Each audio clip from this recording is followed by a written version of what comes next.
page J1, and on J1, antidepressants.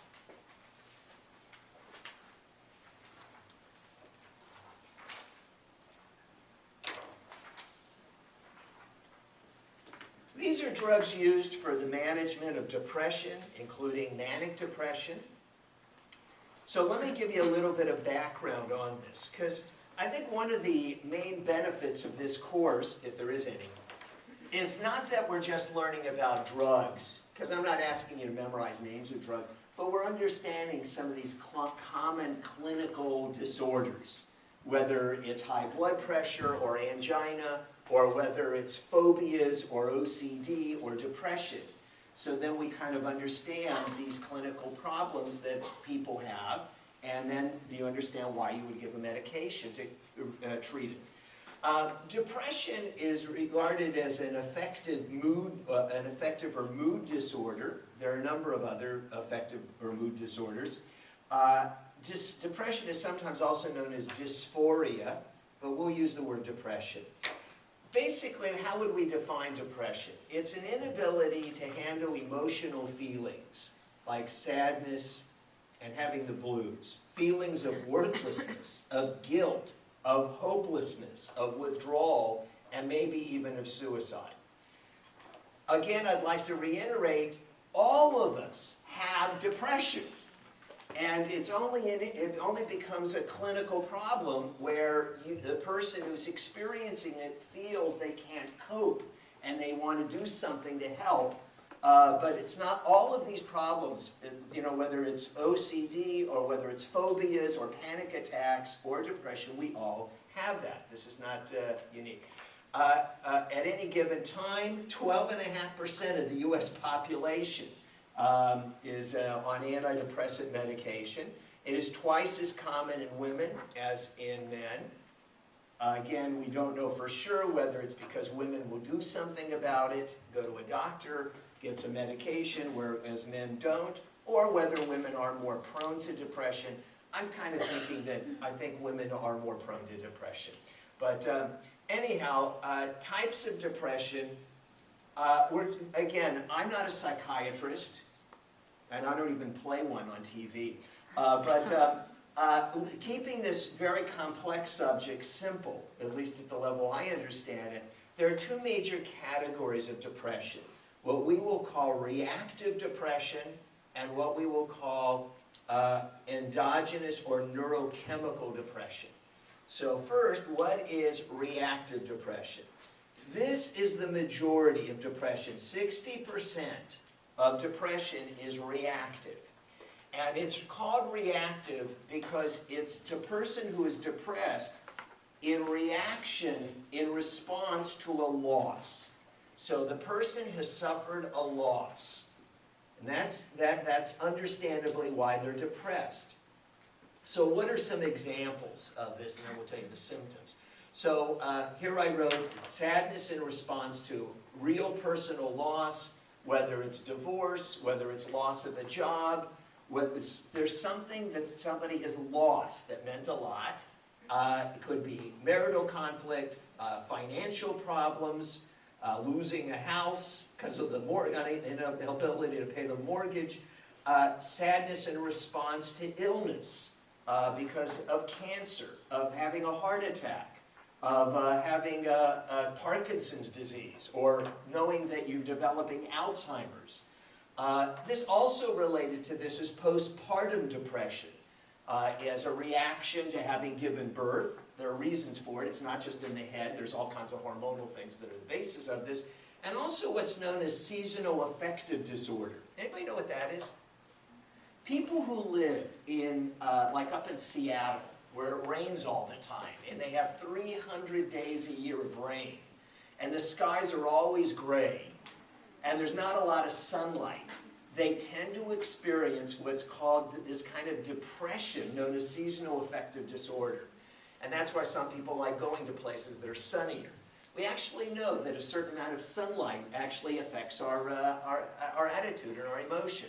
So in fact, some places, people who live like up in the places like Seattle, they actually put in kind of like these low energy UV lights to give them more almost like sunlight to help to cheer them up a little bit from all those gray days. But these are all examples of what would be called reactive or secondary depression. Depression resulting or as a consequence of something that preceded it. The symptoms of it are anxiety, tension, fatigue, reduced appetite, but the person will laugh at something funny. I'll come back to that in a moment. What's the second type of depression? This is endogenous, or what I like to call neurochemical depression. This is where somebody has a neurochemical imbalance and they are always depressed. And it's not because of any loss. It's not because of anything that's happened to them. They're simply depressed. 25% of depressions are neurochemical or endogenous. And the person feels fatigue. They tend to sleep. And incidentally, in all depression, people tend to sleep a lot. Sleeping is the way we deal with depression. So people who are depressed sleep a lot. Nothing wrong with that. That's how we deal with it. And there can be eating disorders related to depression, hopelessness, thoughts of suicide. The person doesn't find anything funny. And here's where I think it's an interesting distinction between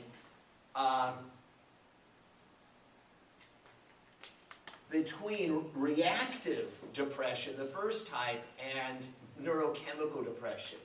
If somebody has suffered a loss, all right, they lost their job, they're depressed. Understandably, they're depressed, but if you tell them a very funny story, they'll still smile, and then they'll go back to feeling depressed. Somebody who has neurochemical depression, nothing will make them smile. They are just permanently and chronically depressed. So you can't even cheer them up for even a moment. This type does run in families. There are genetic factors that affect this neurochemical imbalance. The first type is simply the person is reacting or depressed in response to a loss. All right, so those are the two major categories. The treatment is going to be more or less similar, although somebody who has this reactive, the first type of depression, probably is only going to need medication for a short period of time. Because most times when people suffer a loss, whether it's, again, a loss of a job, whether it's being told that they're developing, they just had a heart attack, and so they're depressed because they know that they almost died, a divorce, whatever it might be, you get over it. It takes time, but time heals, all right? So they'll get over it. People with neurochemical depression will have to be on medication for the rest of their life, because this is a neurochemical imbalance. Mania, manic state, is really the flip side of depression. And this is a kind of impulsive, reckless behavior. It's agitated. When somebody is depressed, they sleep a lot and they want to be by themselves. When people are in a manic state, they're like right in your face. They really want to be with a lot of people, and they kind of act up in an exaggerated way. And of course, there are some people on J2 who go back and forth between these. They're known as manic depressants or have bipolar disorder. So, you know, for a certain amount of time, they're depressed, and then they're in your face and compulsive. And so, you know, what do I mean by agitated compulsive? Okay, so the person, when they're in the manic state, so it's, let's say it's a day, you're taking the pharmacology class right now, maybe they do some clinic, and then you say, let's go to Las Vegas. You say, right, wait a second, we got clinic, you know, tomorrow. Yeah, I know, let's go. All right, so maybe you haven't really thought it through. Maybe do it on the weekend. Maybe not necessarily right now. Head off to Las Vegas for 4 hours. You know, just so that's kind of compulsive behavior and there can be some degree of aggressiveness with that. All right, so what are the medications that they use? Now, in fact, for mild levels of depression, they may give anti-anxiety drugs like Valium, like Xanax, because what the person just needs is a little bit of help sleeping and dealing with their anxiety. They might use these newer SSRI drugs like Prozac. Again, they may have some benefit. But a little bit more, the classical and stronger drugs are the tricyclic antidepressants. And an example of such a drug, the kind of prototype is imipramine, goes under a brand name tofranil, although there's generics. And notice that the way it works is it really, by blocking the reuptake of serotonin, norepinephrine, and dopamine, it actually increases the neurotransmitter levels of all of these neurotransmitters. I think the emphasis for depression, for treating depression, is the fact that you're increasing the action of norepinephrine and dopamine, which are excitatory neurotransmitters. And by raising the level of these excitatory neurotransmitters in the brain, it elevates the mood. We had mentioned this previously that, you know, when you're on a roller coaster and you're in a sympathetic stress mode, you may feel like you're going to die, but you don't feel depressed at that moment. So they want to raise these excitatory neurotransmitter levels, the catecholamine levels in the brain. And so because of the way they work, they also increase the sympathetic actions, because they also are going to mimic the sympathetic stress state on the body. So these drugs are used for treating depression, but many of these drugs, especially these drugs that act on the brain, have many other off-label uses. We've mentioned previously that the FDA may approve a drug for one purpose, but they may find empirically or experimentally that it may have some benefit for many other purposes other than what the FDA originally approved it for. So these drugs are also used to treat chronic orofacial pain. They're used for phobic attacks, panic attacks, and in treatment of schizophrenia. One of the side effects of these antidepressant drugs is they can cause weight gain, and they have atropine-like side effects. So here's that expression again. Remember, atropine is a parasympatholytic. And by blocking the rest and digest state, you are decreasing GI motility and salivation, so the person has dry mouth, they are constipated because of decreased GI motility. They're going into the sympathetic mode. Dry mouth, decreased GI motility, speeding up of the heart rate, urinary retention, and so on. Another side effect, and it's a little bit difficult to explain exactly how because of the increased sympathetic action, is postural hypotension. And sometimes these drugs can affect orgasm and so on.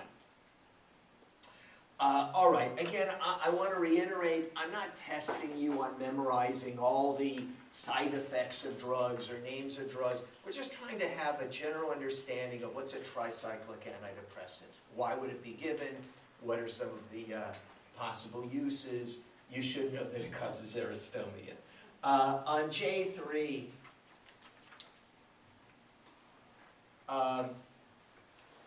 there are a whole bunch of other tricyclic or tricyclic antidepressants besides imipramine, which is our prototype. One that you may have heard of, anybody heard of Pamelor?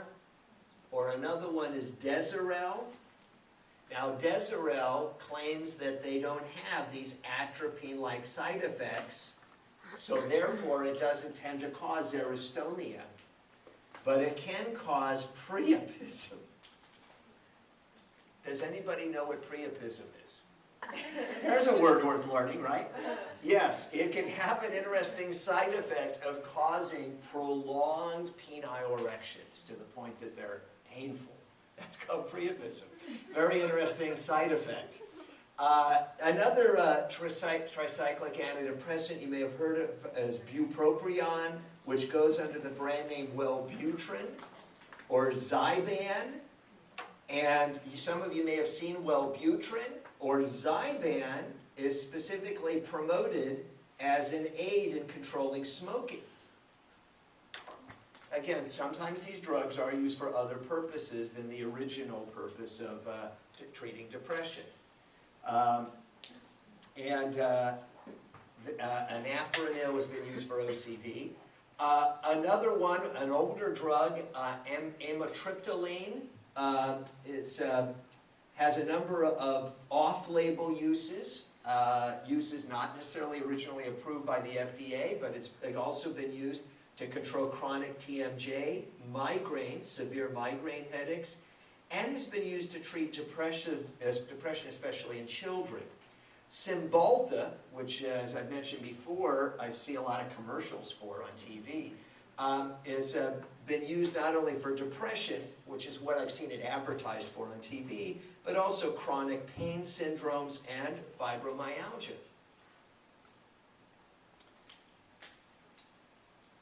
All right, and on, let's see, J4, another drug kind of related to the tricyclic antidepressants, Effexor, and this has been given to treat the symptoms of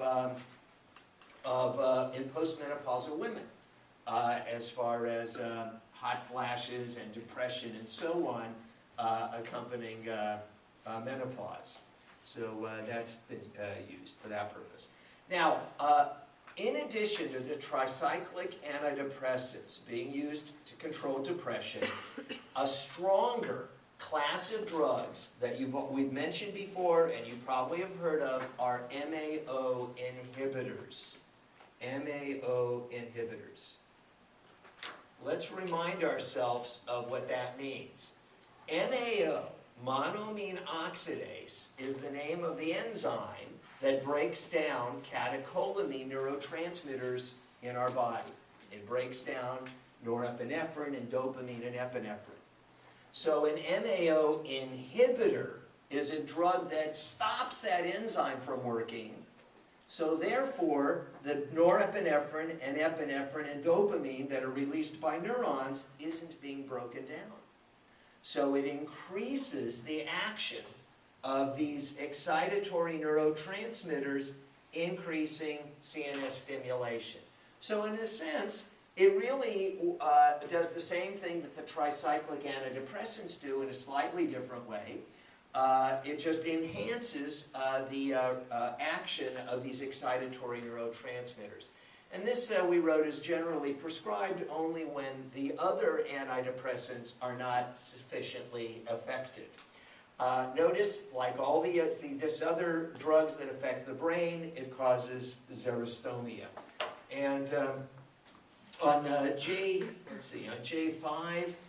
so you should know what an MAO inhibitor is, that it's used for depression.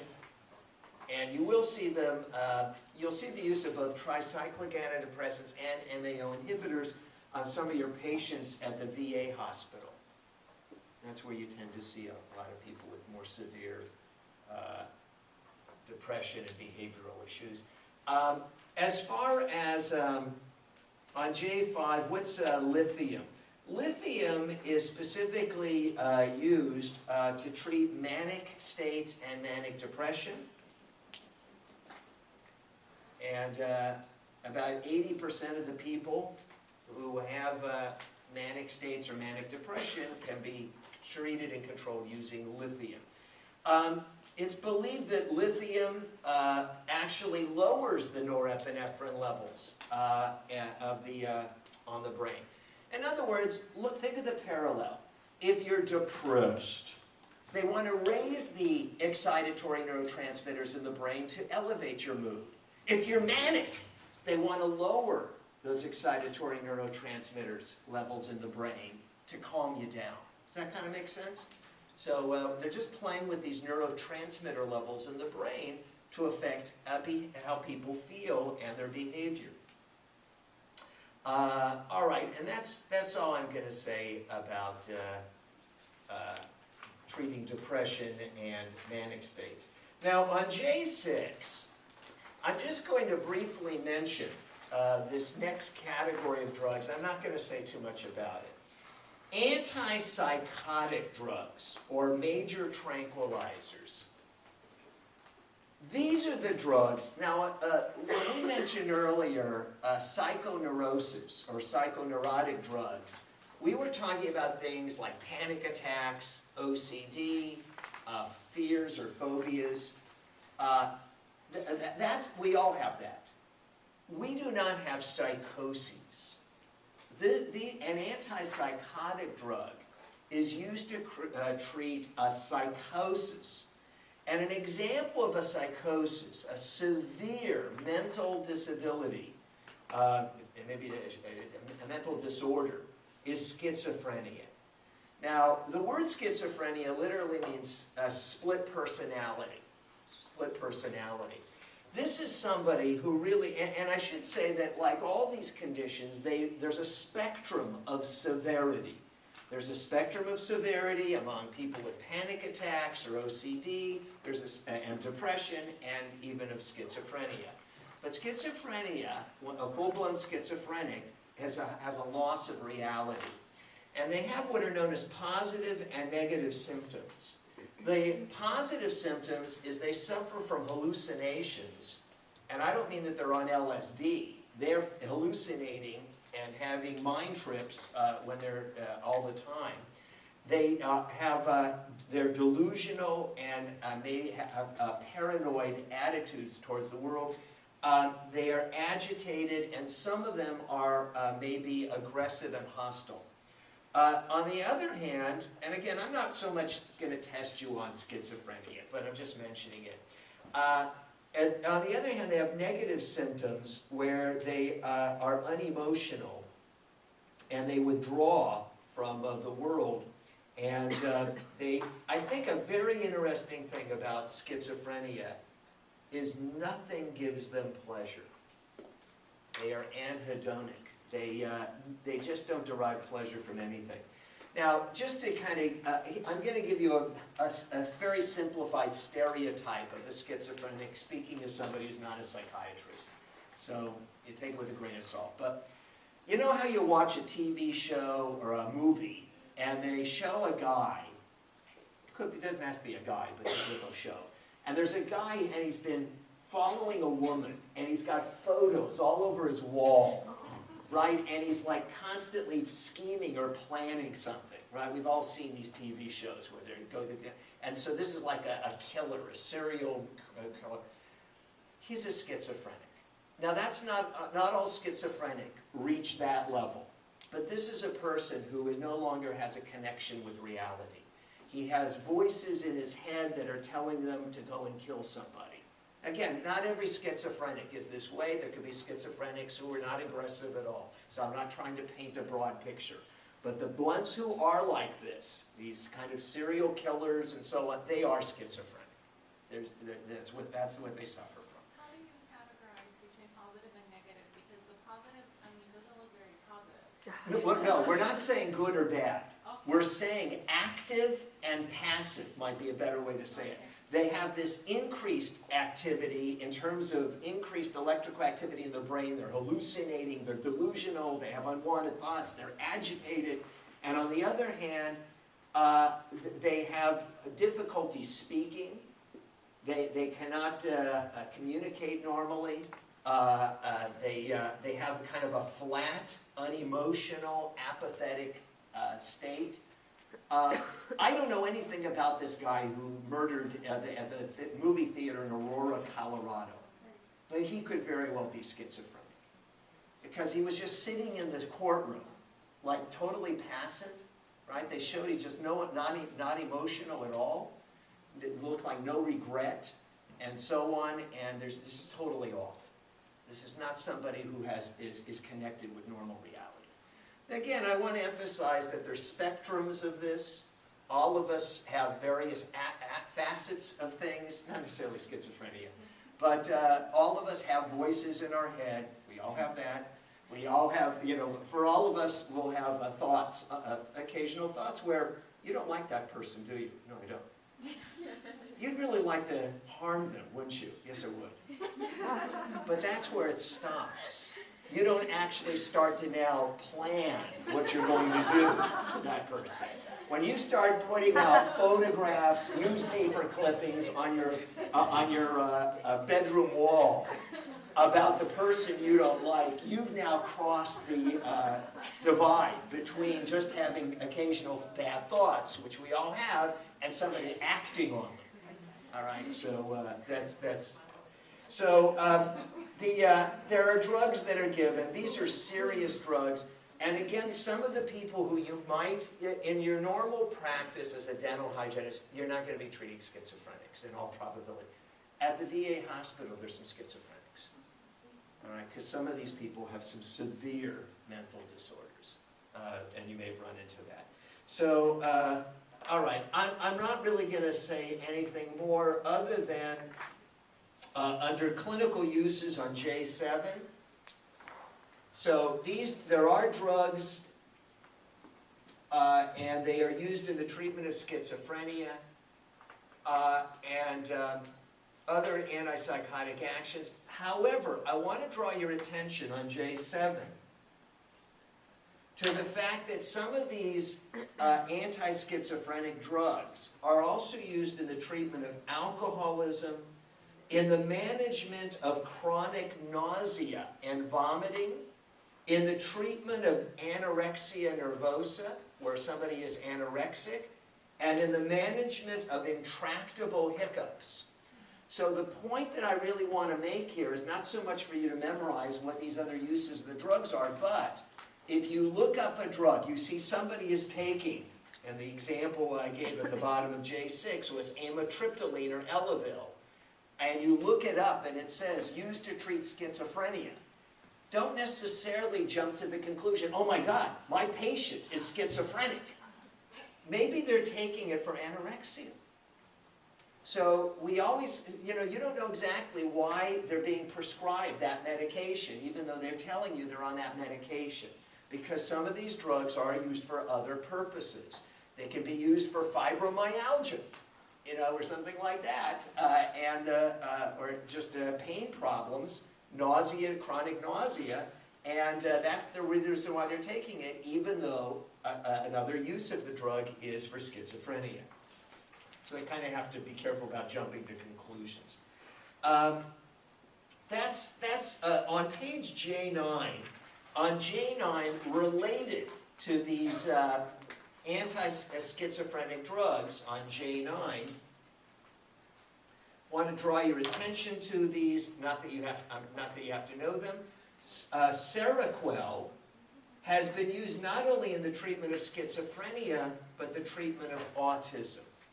Autism is not schizophrenia, but autism is a serious problem. And again, there's a spectrum of autism and autistic behavior. There's an increase in autism. We don't know why. You know, in terms of we're seeing more and more autistic kids. It is more common in boys than girls.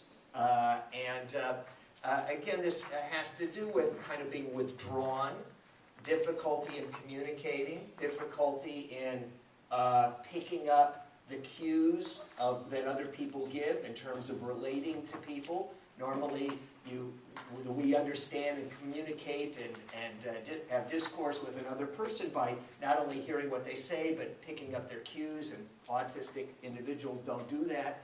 And so they kind of have this more limited kind of thinking. It's not schizophrenia, it's a different type of disorder.